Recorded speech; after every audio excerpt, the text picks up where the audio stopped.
Magkakaroon na nga tayo ng bagong nakama mga tol. In-invite na nga ni Luffy si Loki na sumali sa Straw Hat Pirates. Nireveal na ni Gaba na mas matinding Conqueror Saki ang kailangan para matalo ang mga Holy Knights at marami pang kaganapan mga tol sa chapter na to. So One Piece Chapter 1152 spoiler at ang title nga nito ay Terrible Day. At bali tumutukoy nga yun mga tol 14 years ago sa matinding pangyayari dito sa Elbap. Sa cover page ibinigay na nga ni Yamato kay Kawamatsu yung sombrerong gawa ni Tama. At eto nagsimula nga ang chapter mga tol kung saan in-explain na nga ni Gaban ang patungkol sa mga Holy Knights. Sinabi niya nga na hindi raw invincible ang mga ito at ang kailangan nga raw gawin ni Luffy i-improve ang Conqueror Saki niya. Dagdag pa nga ni Gaban meron pa raw isang miyembro ng Straw Hat Pirates na nakakagamit ng Conqueror Saki. Akala nga ni Sanji siya nga ang tinutukoy ni Gaban pero yun pala walang iba kundi si Zoro. At syempre alam nga ni Luffy na talagang nakakagamit ng Conqueror Saki si Zoro. At hindi na nga rin ito nakakabigla sa atin mga tol dahil sa na-confirm na nga natin ito sa naging laban ni Zoro kay King. Well, tingin ko naman maaring ma-awaken din kay Sanji ang Conqueror Saki pero maaring sa endgame pa nga mangyari yun mga tol. At yun basically mga tol mukhang kailangan pang ituro ni Gaban kay Luffy at Zoro yung bagong form na yun ng Conqueror Saki. Dahil syempre kung lalaban na nga agad-agad sila hindi nila matatalo ang mga ito at sayang lamang yung effort nila. Ang tanong na lang dyan gaano kaya katagal bago yun matutunan nila Luffy. Considering na sa ngayon talagang matindi na nga ang nangyayari sa taas ng Elbap at mukhang wala na ang oras pa sila Luffy para magsanay para matutunan ang teknik na yon. So kaya ayun titignan nga natin yung mga pangyayari. Kasunod nga niyan sinabi ni Haro din na hindi niya raw papalayain si Loki. Pero mula nga dyan tinanong ni Luffy si Loki kung gusto ba nitong sumali sa crew niya at sa ganung paraan nga raw siguradong kailangan siyang palayain ni Haro din. Yun nga lang mga tol mismong si Loki pati na nga rin si Zoro, Sanji at Haro din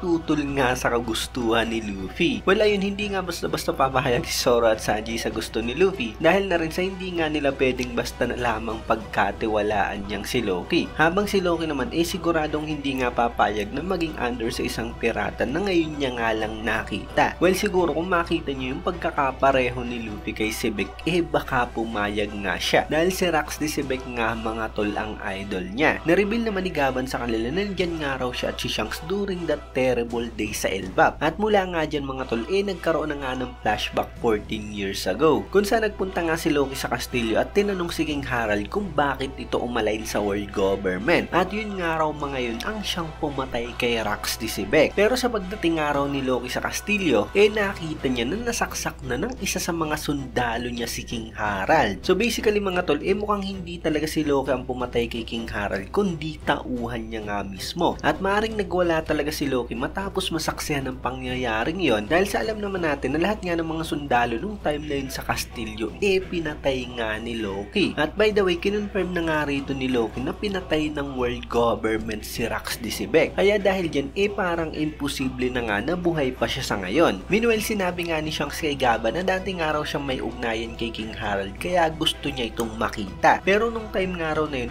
merong misteryosong tao ang nagnakaw sa legendary Devil Fruit. At ang matindi mga tol nung time nga raw na yan meron daw abyss mark sa kamay niya yang si Shanks. So ngayon parang mas lumilinaw talaga yung kwento mga tol. Siguradong yung legendary Devil Fruit na nawala sa Elbap yun na nga mismo ang Sun God Nika Fruit na kay Luffy. So hindi nga dalawa mga tol ang legendary Devil Fruit dahil sa hindi nga ito napunta kay Loki. So basically yung misteryosong tao na kumuha sa legendary Devil Fruit siguradong mula sa world government. At 12 years ago ninakaw naman ito ni Shanks mula sa world government. Mukhang nung mga time na yun binded nga rin si Shanks kay Im-sama dahil sa meron nga rin siyang abyss mark pero maaaring dahil sa naputol nga yung kamay niya nakawala nga siya sa kapangyarihan ni Im-sama. At the same time na-inspire niya nga si Luffy at talagang sumugal nga siya para sa future. By the way sa last part nga ng chapter makikita nga natin ang flashback mula pa 109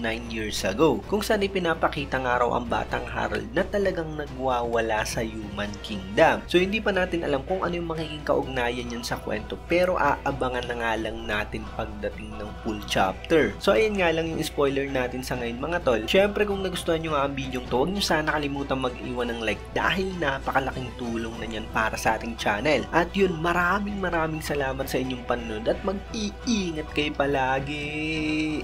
Baga!